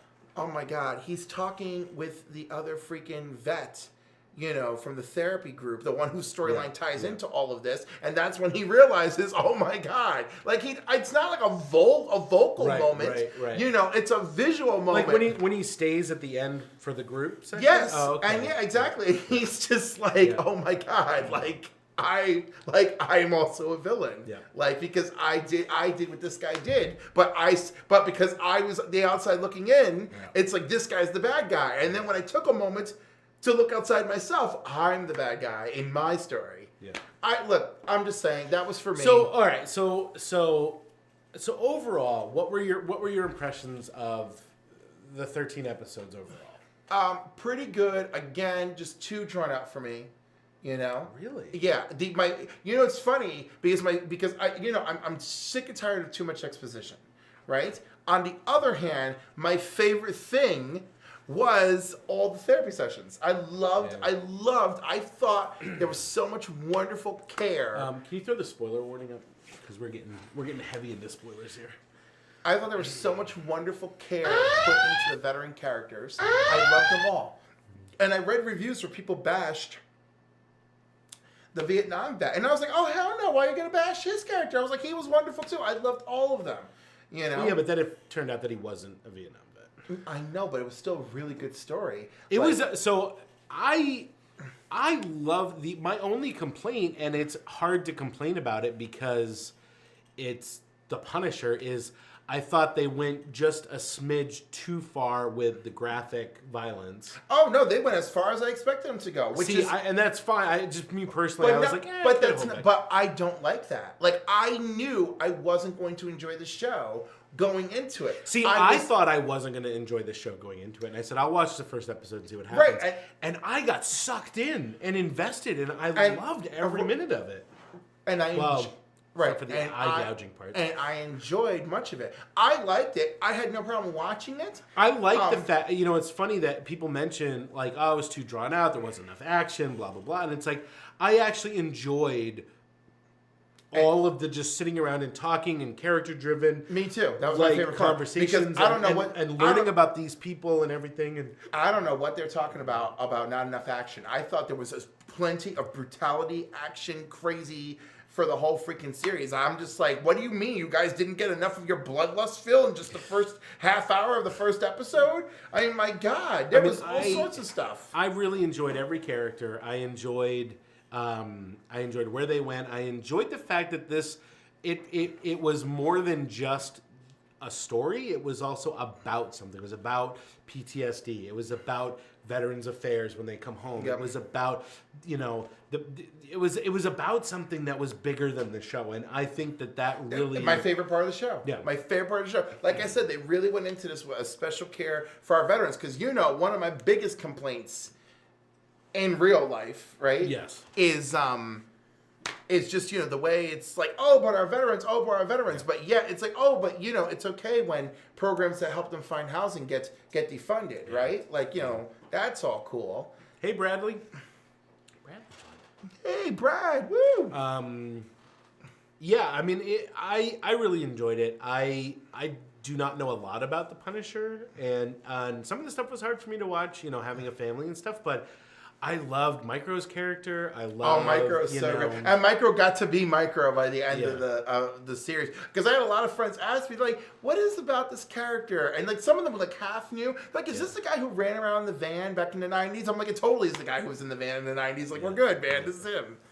So, very cool. I really enjoyed it. I liked everything. I loved the relationship between Frank and what was his name? Dave Lieberman? Yeah, that sounds right. Yeah, I really enjoyed it. It was much better than I thought it was going to be, and I think it's probably slightly better than season 1 of Daredevil, in my opinion. Well, my highest rank is season 2 Daredevil. That's my highest ranking Marvel Netflix show. Although personally, a lot of things is personal. Your life, your personal taste. Everything plays into your enjoyment. Yeah. The one that I have tied, my tie for Daredevil season 2 is Jessica Jones, because the issues of her issues of PTSD. Jessica Jones, exactly another show that deals with PTSD in a much a much more And there were a lot of people that I read. There was a lot of people that I read online who were like, "Oh, that's not PTSD," and I'm like, "Are you kidding?" I'm like, as far as I know, that's PTSD. Yeah. Being in a hallway and you're so out of it, that hallway feels endless. I'm like, I've experienced that. Yeah. Anyhow, that one on a personal level is like my highest. But on an overall, as just an audience member kind of person, Daredevil season 2, kind of like my book of the year is Mr. Miracle, because I just know that this is the kind of book that so many people can enjoy. Versus my personal favorite of the year is just League of America, because of just how much joy I get out of reading it every single month. Yeah. So. Overall, big woo for me. I and really a woo enjoyed for it. me. It's been renewed for a second season. Yes. So. I just, I think I used the word resonate earlier. It just didn't resonate with me. I appreciate a lot of what they did. I'm glad that, I'm glad I could watch it, that it didn't go to places where I was like, yeah, this is not for me. I just can't anymore. But there a lot of what I was expecting was definitely there. I'm like, he's a really violent character with really violent stories. This is coming. I'm excited to see what they do in season 2 because of sort of the reset at the end of the first season. It'd be interesting to see, how he comes back into that persona, if he does, if he struggles with that. I'd like to see some of that. And I think we're absolutely going to see that because, like I said, from my point of view, he went through the break of, oh, I'm no hero after all. Yeah. Even though it wasn't something that was spoken, it was just something I thought visually happened, because he's an amazing actor. So that's what I was getting from that scene. I'll tell you, it's funny. I worked at a movie theater, and that his family lived near, and he would come in every once in a while, when he was home for the holidays or whatever, and he'd bring him to watch his movies. He brought him to watch Wolf of Wall Street, and I missed him. I wasn't there. I was so bummed because I was, at the time, I was a big fan of The Walking Dead, and they had just killed his character on The Walking Dead. Spoiler alert. It was 5 years. But anyway, so I really enjoyed it, and I look forward to season 2. All right, so you're going to talk a little bit about Netflix Dark. So this is a Netflix original series, but no spoilers because Adam hasn't seen it. A Netflix minor spoilers. Yeah. Nothing it ruins the show, but just so you get what's going on in the show. Yeah. Netflix original series from Germany. Germany. So it is really fun watching this because it's English voiceovers. Oh, really? Right, but it's so funny. One of the characters, his name is Helge, right? But he's Helga. So this dude is Helga, like the whole series. And it starts off with, so-and-so's kid's been missing. No one can find him. This is really disturbing, right? Like, it just kicks off with, like, that's an existing thing, right? Mm-hmm. And someone who's kind of introduced to us as a main character leaves a very specific suicide note. You must open this, but on this date at 10 p.m., no sooner, this night in November, that's it, right? So, of course, that night, and then he kills himself. And then his son, who you see the back of him here, has been having nightmares, just went away for months because, did you at least watch episode 1? I'm only talking about stuff from episode 1. Okay, I'm getting real worried. I think that's more him tired and less him trying to keep it out. Oh, yeah. No, well, he did the ear cover, so I was like, ah! So anyhow, he has a copy of that note. Yeah. His grandmother has a copy of that note. And we see her with the notes, right?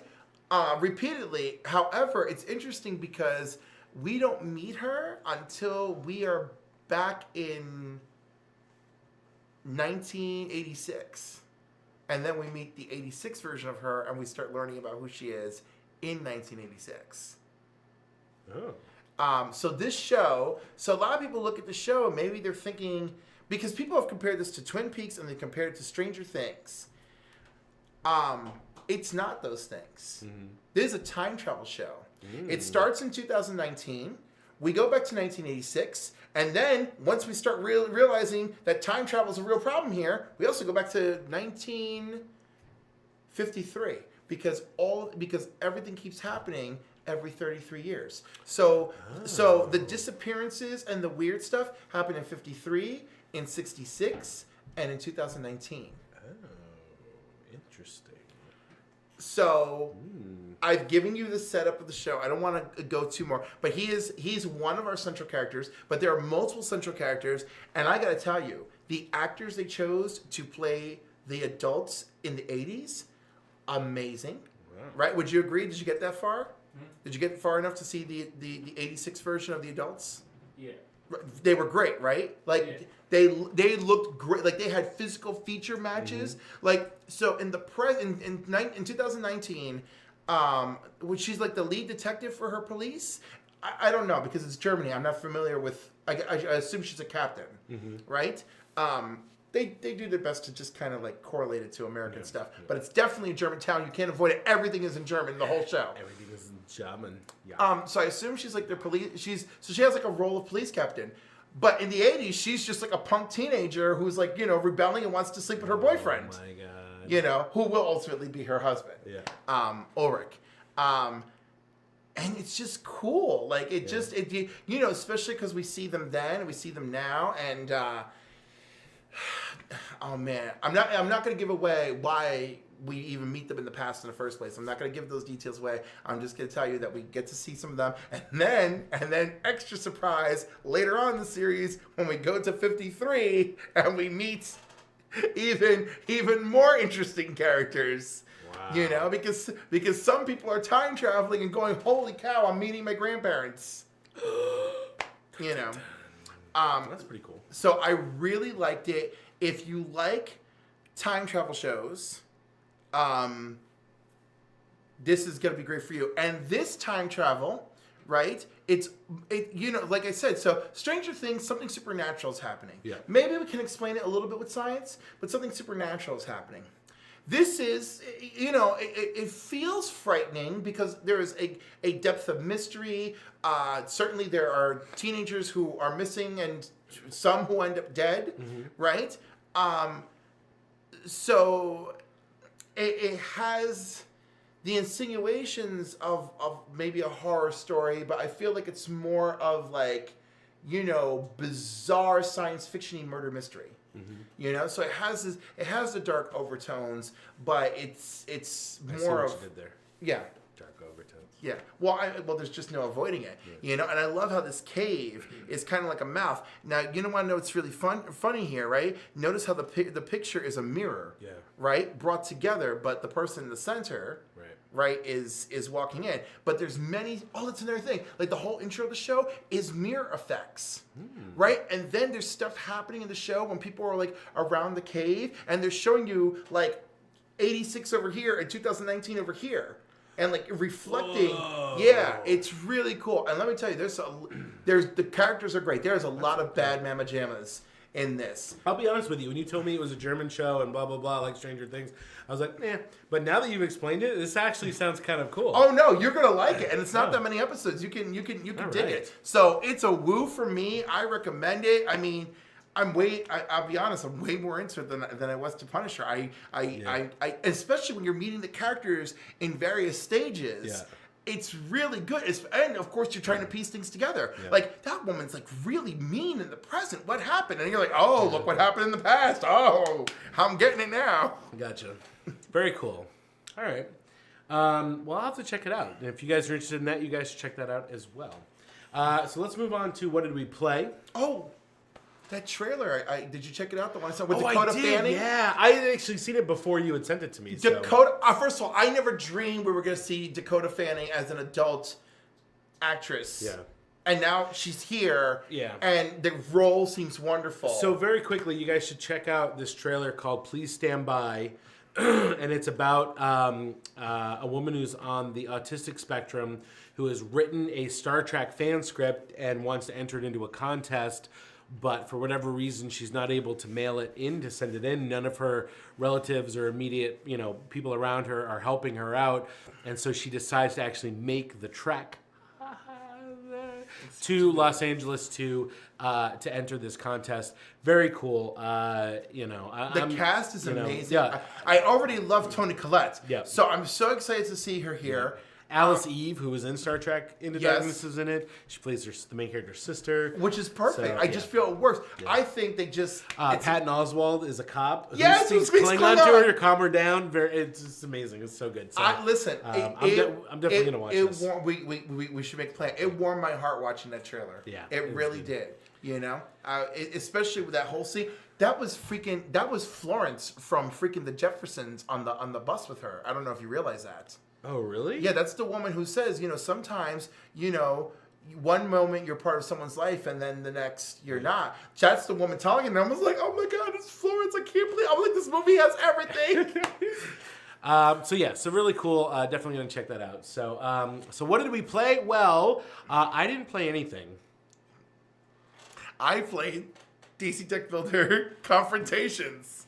I played only one game. But anyhow, I mean, it's fun. And if you're familiar with DC Deck Builder Rivals, they recommend that you can integrate them. This is based for one-on-one, 3-player, and 4-player. Of course, it's actually, when you read the directions... Which the 4-player is 2 versus 2. It's 2 versus 2. Yeah. But I got to tell you, the majority of the mechanics are for freaking 2-player. It's better if it's you know what I mean, 4-player. Yeah. It's better if it's 2-on-2. Yeah. So there's a keyword that they introduced, assist. So I can play any assist card in my hand on my teammate's turn. Yeah. And then the bonuses, usually get into play. Some cards say only if you played it from your hand, right? But if it just says assist, blah blah blah blah blah blah blah. Well, I played from my hand. You get all the bonuses. It's great. I really enjoyed it. I played Superman. My friend played Lex. Oh, cool. And so your turn, unlike the other versions of this game where you're just purchasing and defeating, you're attacking a specific player. Yeah. So I told him he has to declare a confrontation. So he would start mounting his power, and he would look at my Superman, and I'm like, no, you can't hit Superman. You have to declare a confrontation. You don't have to, but if you want to attack on your turn, you have to declare it before you do anything. Right, and then you can't purchase anything else. Yeah. Everything you do has to focus. So I bought up, confrontation cards and block cards whenever I could. So, I was just laying the smackdown on Luthor. Yeah. And so he lost his best bonus when he got to the second version of Luthor. The second version of Luthor actually had an amazing bonus, and he didn't take advantage of it. You draw, every time you play an assist from your hand, you draw another card from your deck. Oh, wow. So talk about being able to to come back at Superman. And so in a typical game of DC Deck Builder, there is a stack of supervillains that you defeat by purchasing them and adding them to your deck and using them later on in most of the games. In this version, every player has 3 versions of their character that progressively get stronger. Yep. And so you were trying to defeat each version as you go. So you're accumulating more cards, gaining more power on your turn, and trying to defeat your opponent's superheroes. And once you've gotten all 3 versions of them, then you've eliminated that player from the game. I really liked it, and you know what's funny? The cards in the deck, like you'll notice, Supergirl here has a little S. Mm-hmm. So like it's kind of like a hint to you that like, hey, if you buy this, it's gonna be really good because you're Team Superman. And not only that, but if you want to integrate Rivals, which is a Batman versus Joker game, you remove whichever character you're not using. You remove those icon cards from the deck and replace them with the cards from Rivals. Yeah. So. Did you play Rivals before? I did, and I played it twice, and both times to a stalemate. Really? Yep. Interesting. And I was just like, "What are we doing wrong?" And I tried the confrontation multiple times. I'm like, "I'm coming for you, Joker," and then he would be like, "Block," and then like the 2 blocks were like enough to trigger effects to stop me. And then it was like the deck ran out, and as you know, if the deck runs out, you both lost the game. Yeah. So I'd be interested to see how that integrates with this. I think it would integrate well, but I think these cards are just way more interesting, and I bet 2-on-2 is amazing. Yeah. Did you do it 1 versus 1? It was just 1 versus 1. So you see, that's when you play. You play an assist card, or you put an assist card on your hero, right, in 2-player mode, and then you can, in 1 versus 1, and then you can play that card during your turn, on a subsequent turn. Yeah, we didn't even go that far. Oh, really? Yeah. Okay. Like we were just attacking each other, and then I was like, yes. And then of course he did set up one confrontation against my Superman and won. And then the second confrontation, I had 2 block cards in my hand, and I was like, I play this block, and then I draw these cards, and then I add their power to Superman's power to block. Wow. Oh my god, it was so good. And then the other block card was like +1 power to your hero or villain for every villain in your discard pile, and like my discard pile was full. I was like, yeah. Awesome. Very cool. All right. Well, hopefully I'll get a chance to try that out. So you'll enjoy. There's a lot of funky cards. Interesting. You know, like the Black Manta's weapon. You reveal the top 3 cards of the main deck. Mm-hmm. You take the least expensive one and add it to your hand immediately, and the other 2 go right to the destroy pile. Wow! So we had a thick little destroy pile too, and I was like, "Oh, this is getting close to the end. This is dangerous," because we each had one of the Black Panther cards. Wow! Very cool. Well, they all right. Well, let's move on to thought bubbles. Oh my God, there's so many thought bubbles. So many thought bubbles. Let's talk about some of our favorite moments from 2017. Well, first of all, interviewing Scott Liddell. Oh, that was amazing. That was super amazing. That was like warmed my heart. Yeah. And then of course the only thing that I rank right up there is the Tick interviews, especially I guess Heroes would have to like rank highest because it was just a really good time. Yeah, I definitely agree with those. Just going to New York Comic Con was amazing as media. Well, we really had we really just had a good time. Yeah. It was exhausting, but it was great. But it was super amazing. You know, like I said, Yara Martinez was great. It was great that we got a hold of Steve Orlando, especially because now I don't know when's the next time to see him. Because when's the next opening show? Like April or something? I don't know. Yeah. So it's gonna be a big while till we see him. But look, and at least when we caught him, it was just after DC had made that announcement. So, now we got a little taste of what the new Age of Heroes had in store for us. Yeah, very excited to see what happens next month with that. Let's see, what are the great moments of 2017? There's a lot of bad moments of 2017. Starting this show for us. I mean, this show we started in 2017, and in one afternoon of messaging, it was amazing. Hopefully, we'll have some very positive changes here in the new year, and we'll continue to amp up the quality of the show for you guys. Star Trek Discovery was a huge thing for me. I was super excited for Star Trek to return to television. Oh my God.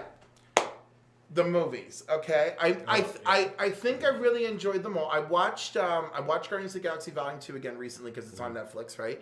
And although it lost the original impact it had on me, I went from, oh my God, my father, to okay, maybe this movie's not as good as I thought. Back to, you know what? I still treasure you, damn it, Guardians of the Galaxy Volume 2. I love that movie. I think it's better than the first one. Mary freaking Poppins. I realized, Mary Poppins. So I've watched that movie twice. Mm-hmm. I've watched Wonder Woman 3 times in theaters and 1 time all the way through on Blu-ray. The winner for me this year is Spider-Man Homecoming. I watched it 3 times in theaters, and I watched it 3 times on Blu-ray. Justice League I've seen 3 times in theaters. I literally have been dragging people to see it. You just drag me because I'm gonna go see it again. I've only seen it once, I think. For me, I really enjoyed Wonder Woman, although I think Guardians of the Galaxy 2 was probably... What other Marvel movie did we get? Thor Ragnarok and Spider-Man Homecoming. Yep. Yeah, Guardians of the Galaxy 2 is probably my favorite. Please let's not forget, because I hold it in high esteem, Logan.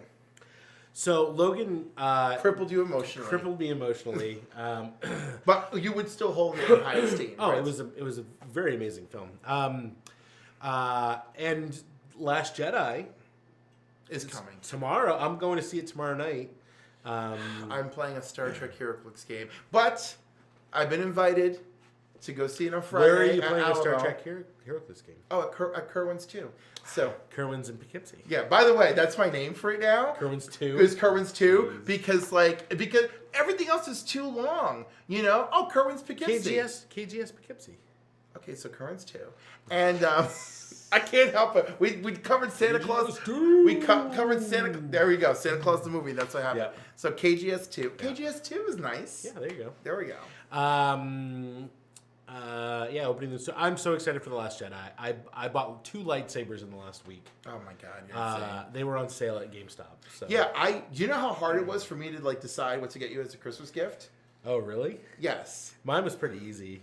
You're a jerk. But so anyhow, I am a jerk. So Cliff wanted to buy me expansions for DC deck building game, but I just would buy them whenever they would come out because I bought them all this year. That was my big Christmas present to myself. To himself, right? Was just all of the things. And the thing is I'm one of those people that I know exactly what I want and where to get it, and my wife hates buying stuff for me because I can understand why. And I literally tell her, I say, don't buy anything for me. I don't want anything. I buy everything I want as it is. So I got him something that him and the wife could very much enjoy.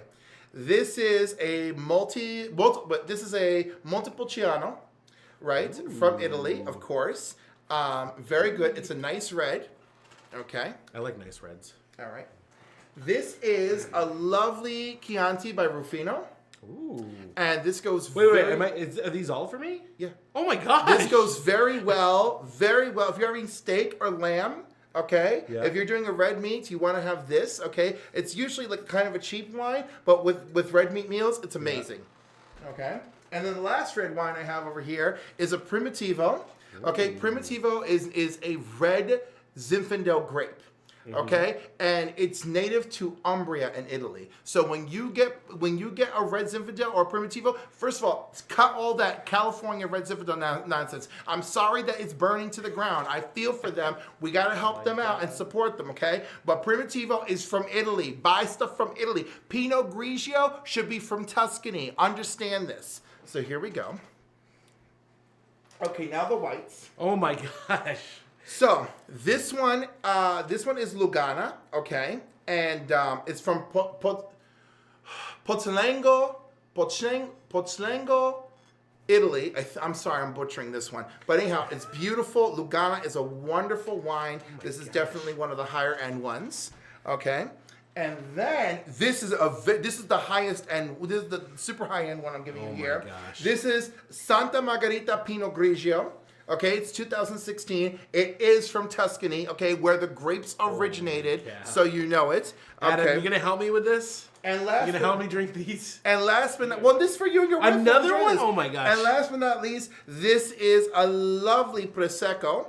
Okay. I love. Oh my god! You hit Prosecco's the nail on the head, man. This is my favorite. This is my wife and I love prosecco. Yeah, I want you. Actually, it's probably our favorite white wine. These are my 3 favorite whites. I want you to know. Yeah. So there you go. I finally figured out the exact thing, and all of that, and this lovely carrying tote. so they could all fit. Oh my gosh. So you can carry your wine bottles when you go shopping for wine. Oh my gosh. All right. That's good because now that we're parents of 2 boys, you need we're to drinking drink a lot more wine. That's I'll right. be honest with you. Y'all need to drink with all them kids, with those 2 kids running around destroying everything. Yeah, pretty much. Cliff's been over to my house. He knows. That's the truth. So there you go. Oh, well, thank you Courtesy so much. of me, even though it's from the bag is from Shamrock Liquor. You know, which by the way was so cute. I went to the counter and I said, "Do you guys have a wine tote?" And I'm like, "Well, how much is it?" He's like, "Oh, I'm giving you the wine tote." You know, and I was like, "Yeah." Oh my gosh. So Merry Christmas, my friend. Oh. Merry Christmas. Well, thank you. And whichever arm is weaker, you should carry it with because it'll improve that arm strength. Yeah. Well, thanks, man. Thank you very much. Do you want me to tell you what I got you? I guess you're gonna tell me what you got me. So I feel like I'm nowhere near matching the. So you got me 3 deck builder expansions. I got you. I'm gonna get you Birds of Prey because I know you don't have that one, right? I don't have Birds of Prey. Right, and I did set that aside from you. Maybe we'll go shopping upstairs. maybe we'll grab another expansion too. Holy cow! I don't have Teen Titans Go. Just saying. Oh, there we go. Done. Easy peasy. Well, that's amazing. Thank you so much. We hope you guys have a great holiday season as well. And I hope I gave you some great wine ideas for purchasing for friends. And stay tuned in the future. Read, Watch, Play may jump back into the wine pairing business at some point. What goes good with Risk? Oh my God, the Montepulciano. But if we want to have a really good time, that's Santa Margarita Pinot. There we go. So again, thank you guys for watching. It's been a great 2017. We'll see you guys again in 2018. Have a wonderful New Year. Thank you for watching. Have a good night. Take care.